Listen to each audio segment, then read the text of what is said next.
suburban garage in California to becoming the world's first trillion-dollar company, Apple's story is not just about technology. It's about vision, creativity, and the relentless pursuit of simplicity. This is the story of how three dreamers built a revolution that changed how the world thinks, works, and connects. Welcome to Apple, from garage startup to a $1 trillion company. To $1 trillion company, a complete business case study. Every revolution begins with a spark, and for Apple, that spark ignited in a small garage in Los Altos, California in 1976.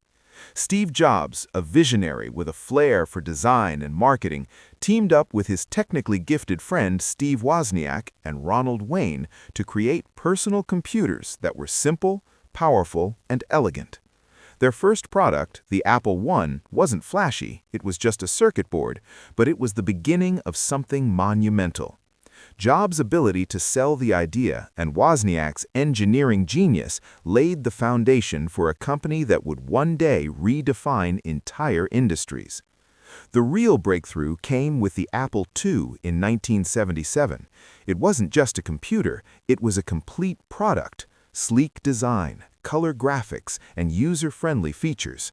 Unlike many hobbyist computers of the time, the Apple II was ready to use right out of the box.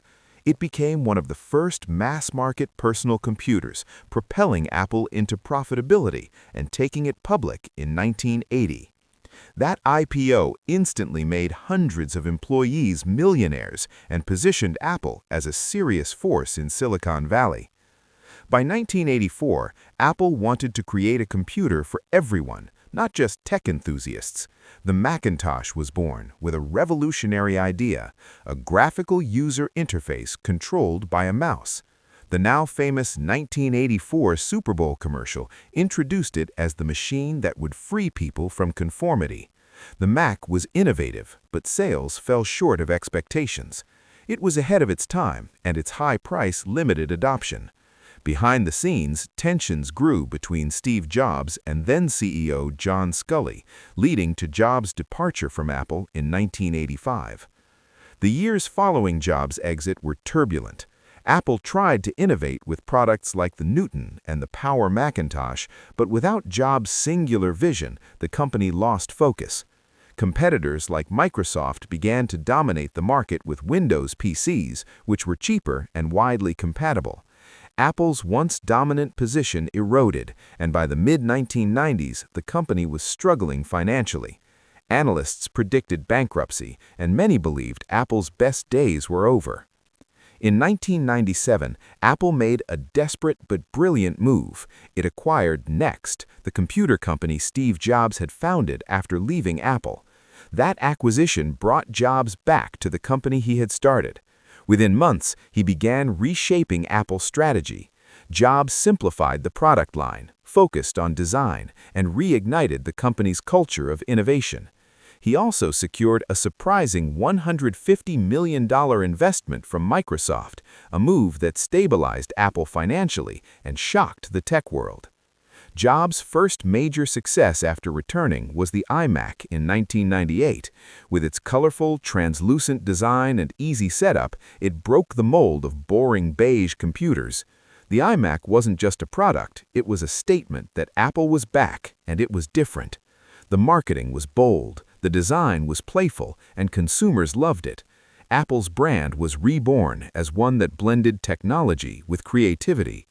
Jobs knew that hardware alone wasn't enough. He envisioned an ecosystem, hardware, software, and services working seamlessly together.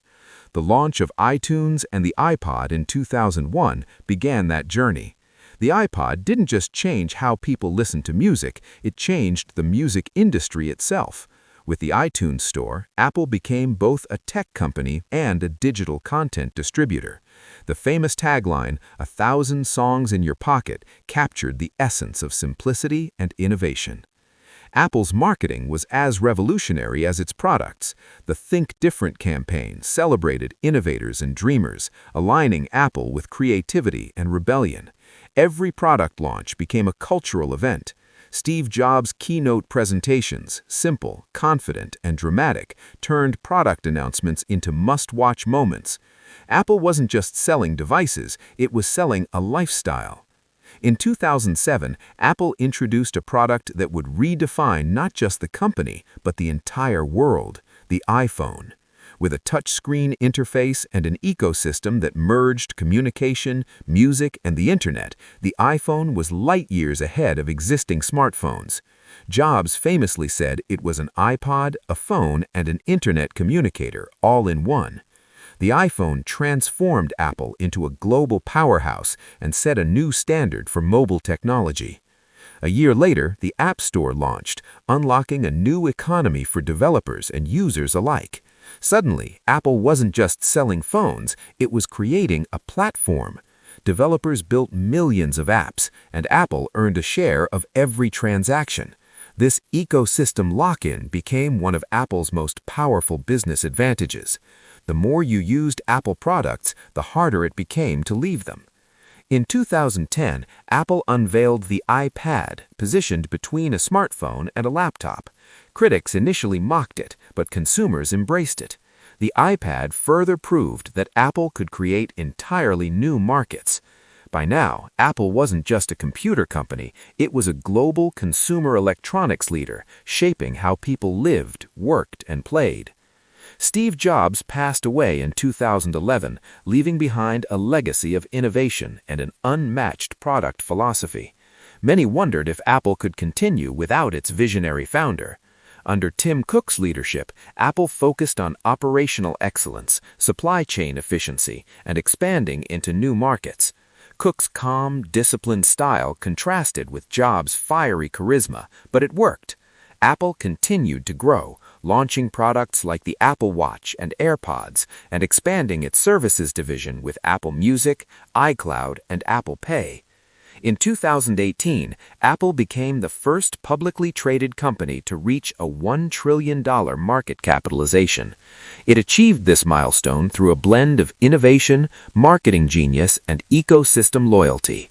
Apple had turned design, brand trust, and user experience into its strongest competitive advantages. Every iPhone sold reinforced the ecosystem and drove sales of accessories and services, creating a self-sustaining business model. Several strategic pillars powered Apple's rise. First, vertical integration, controlling both hardware and software for seamless performance. Second, brand positioning, marketing Apple as premium and aspirational. Third, relentless innovation, not just in products, but in retail experience, pricing, and customer service. Finally, a focus on user privacy and simplicity, values that deepened customer loyalty over time. Unlike competitors who competed for price, Apple competed for value. Its premium pricing model delivered exceptional profit margins. The iPhone, for instance, accounted for the majority of global smartphone profits, even when Apple sold fewer units than rivals. This pricing power allowed Apple to reinvest heavily in research, development, and marketing, creating a virtuous cycle of innovation and profitability. Inside Apple, a culture of secrecy and perfectionism drives every detail. Products are developed behind closed doors, prototypes tested in secret labs, and only a few employees know the full scope of any project. This intense focus ensures high-quality outcomes and maintains public anticipation. Apple doesn't follow trends, it creates them.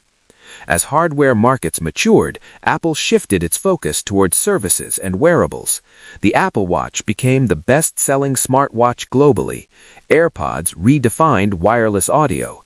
Subscription services like Apple TV Plus, Apple Arcade, and Apple Fitness Plus created recurring revenue streams. Apple wasn't just selling devices anymore, it was building an ecosystem that touched every part of modern life. Apple's journey offers powerful lessons. Simplicity wins, design matters, and brand storytelling can be as important as technology itself.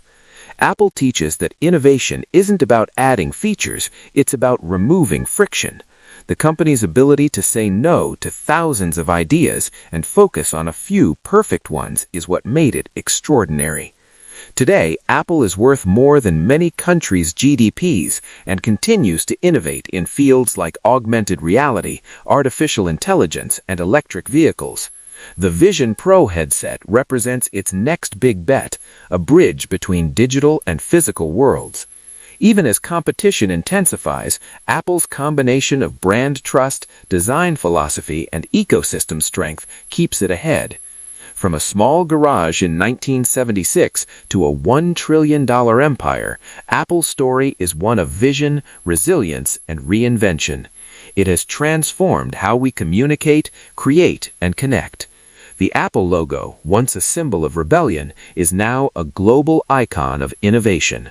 And through every product, every design, and every one more thing, Apple continues to remind the world that great companies don't just build products, they build experiences that change lives.